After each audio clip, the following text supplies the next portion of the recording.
Every person who has felt a certain call to discern a vocation to the priesthood or religious life will tell you that at some point they experience that call in a very personal way.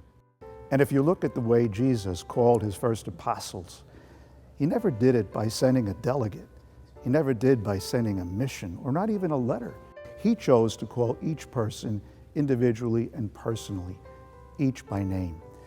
The stories that you're about to hear are from men that have been discerning a call to the priesthood.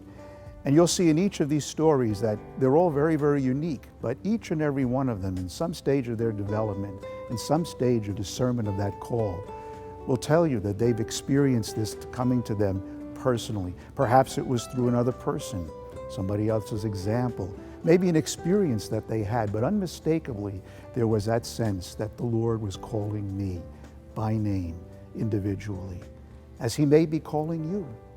Are you listening? Well, I thought about the vocation of the priesthood when I was in junior high school.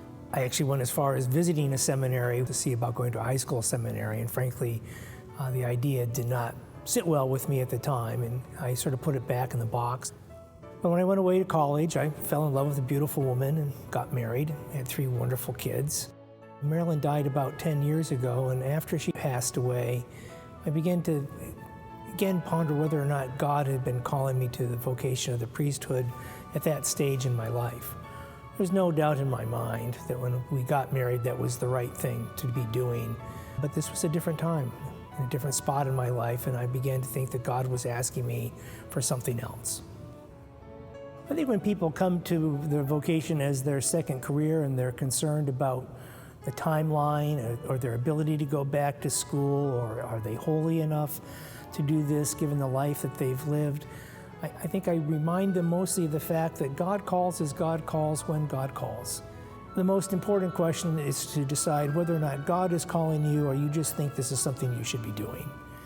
And that requires a great deal of discernment and patience in talking with God. At the ordination itself, I was humbled by the outpouring of love that I had from my family and friends. I was a veterinarian for a long time. I worked nationally. There were veterinarians from all over the country that came there that day. Most of them weren't Catholic. Most of them left with a completely different appreciation of what the sacrament of ordination was like. I think that having lived a life full of joys and sorrows has helped me to really identify with people in all stages of their life. I think having raised my children in the church has given me a better appreciation of what it means to be a mother and a father to children in a church, and to adults, and to wives, and to husbands, and to parents, and siblings. I celebrated baptisms this morning. It was a wonderful experience to be able to celebrate baptisms, having had our own children baptized. The most fertile grounds for talking about vocations are with little kids. Kids who have got such wonderful imaginations, not fantasy, but imaginations that let them see themselves where God wants them to be and not where society has already assigned them to be.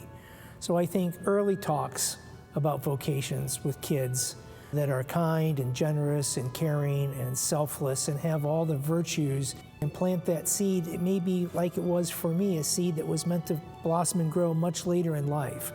But I think that early involvement with young kids is so very incredibly important to help them be able to be open to the vocation whenever it comes in their life.